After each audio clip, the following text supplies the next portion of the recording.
안녕하세요. 미소교회 최준영 목사입니다. 2023년 12월 19일 오늘 나에게 주시는 생명수 샘물 한 모금 시작하도록 하겠습니다. 열왕기하 2장을 보실 텐데요.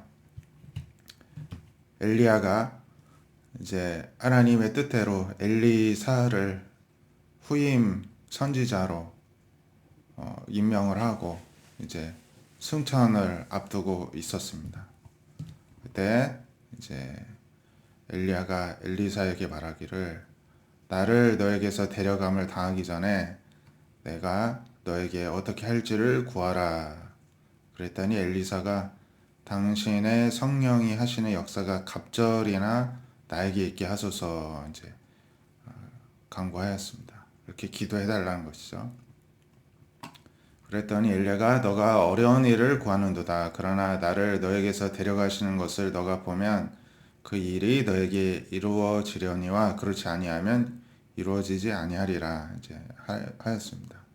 그래서 두 사람이 길을 가며 말을 하고 있는데 불수레와 불말들이 두 사람을 갈라놓았습니다. 그러더니 엘리야가 회오리 바람을 타고 갑자기 하늘로 올라가는 것이었습니다. 엘리사가 보고 소리를 지르되 내 아버지여 내 아버지여 이스라엘의 병거와 그 마병이여 하더니 다시 보이지 아니하였습니다. 엘리사가 자기 옷을 잡아 둘로 찢었습니다. 그러니까 이제 엘리야가 예고한 대로 하나님께서 엘리야를 이렇게 들어 올리시는 거죠. 그것을 보았지만은 마음속에 또 한편으로 자기가 의지했던 엘리야가 떠나가는 것에 대한 또 슬픔도 있었던 것 같습니다. 그리고 엘리야의 몸에서 떨어진 겉옷을 이제 주워 가지고 들어왔습니다. 이때의 겉옷은 어떤 이 사람의 권위를 상징을 하는 것입니다. 그래서 그 능력을 이제 승계받아서 사역을 한다는 의미도 있겠죠. 그래서 엘리야의 겉옷을 엘리사가 이제 주워 가지고 왔는데 그 겉옷을 가지고 물을 치면서 엘리야의 하나님 여호와는 어디 계시나이까 하고 또 물을 쳤더니 물이 이리저리 막 갈라지는 것입니다. 그래서 엘리사가 건너게 되었습니다. 정말 엘리야보다 성령의 능력이 갑절이나 더 임하게 된 것이죠.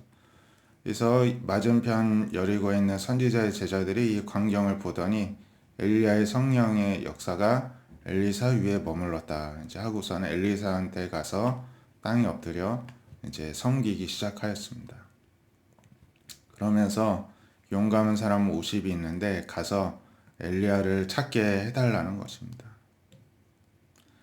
여호와의 성령이 그를 들고 가다가 어디 산이나 골짜기에 던지셨을지 모르겠다는 것입니다. 그래서 엘리사가 보내지 말라 하였습니다. 하나님이 데리고 가셨는데 찾지 말라고 하였으나 부끄러워하도록 간청하니까 이제 보냈지만은 사흘 동안 찾았지만 발견하지 못하였습니다. 돌아오니까 엘리사가 내가 가지 말라고 하지 아니하였더냐 이제 하였습니다. 그 성읍 사람들이 그러니까 뭐 어떤 흔적도 없이 하나님이 이제 데리고 가신 것이죠. 그 이후에는 뭐 어떻게 되었는지 이제 천국에 가면 우리가 알겠죠. 그 성읍 사람들이 엘리사에게 말하기를 주인께서 보시는 것처럼 이 성읍의 위치는 좋지만 물이 나빠가지고 토산이 익지 못하고 떨어집니다. 열매가 맺히지 않는다는 것입니다. 그랬더니 엘리사가 새 그릇에 소금을 담아오라고 했더니 담아왔습니다.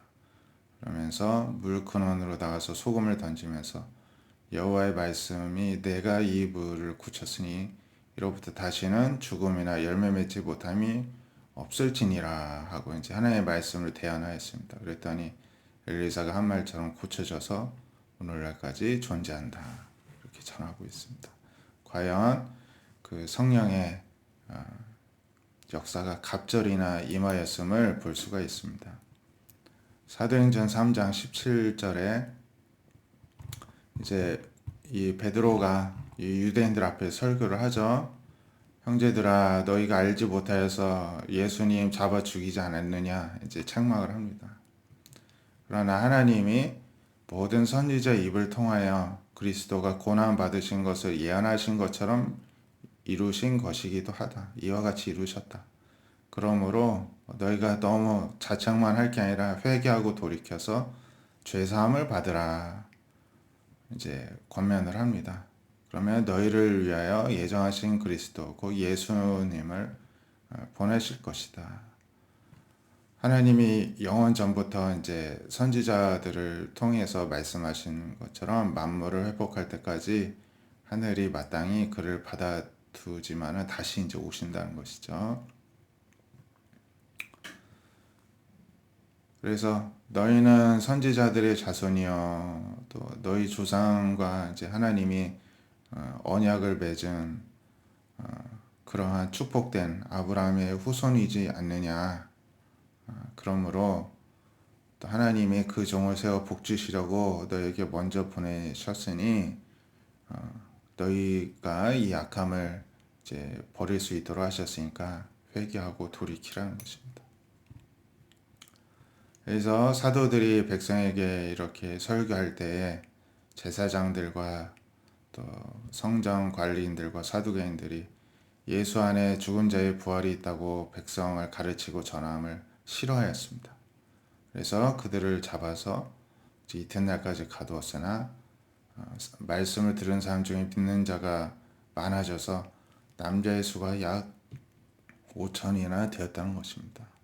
때는 남자만 계수하였기 때문에 여자와 아이들까지 하면은 거의 2배, 3배 이상의 많은 수가 예수님을 믿었다고 볼 수가 있겠습니다. 이렇게 성령 충만함을 받아서 이 사도들이 사역을 하고 복음을 전하자 사람들이 그 말씀을 듣고 하나님께로 돌아오는 일들이 일어나게 되었다는 것입니다. 오늘도 엘리야와 엘리사 그리고 사도들에게 임하셨던 성령님이 우리에게도 임하셔서 함께 계십니다. 그 성령님을 의지할 수 있기를 원합니다. 기도하겠습니다. 하나님, 오늘도 엘리야에게 주셨던 성령의 능력을 갑절이나 주셨던 그 하나님, 또 오순절 성령 강림 사건으로 인해서 사도들에게 충만히 임재해 주시고 그를 통해서 역사해 주셨던 성령 하나님이 오늘 우리와 계시는 성령님이신 줄로 믿사오니 오늘 우리에게도 그들보다도 더욱 갑절이나 더 역사해 주셔서 저희를 통하여서 이 시대 가운데에 아직 주님께로 돌아오지 못한 자들에게 복음을 증거케 하시며 그들이 그 말씀을 듣고 주님께로 돌아와 회심하는 역사가 일어나게 해 주시옵소서. 오늘도 성령의 인도함을 받는 하루 되기를 소망하며 성령 충만함으로 함께 하여 주시기를 원하며 예수님의 이름으로 기도드립니다. 아멘. 오늘도 성령을 의지하는 하루 되시기를 축복드립니다. 감사합니다.